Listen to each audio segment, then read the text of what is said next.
What's up? Yes sir. So ngayon mag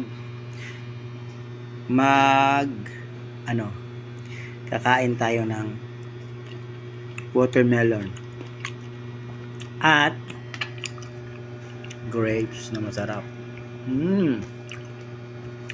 Pero kumakain ako nito. Yan. Ayos ba? Pag ikaw ay kulang sa tubig sa katawan, maganda si watermelon. Okay. Ito naman, master antioxidant. May buto siya, kinakain ko rin yung buto kasi nandun yung maraming nutrients.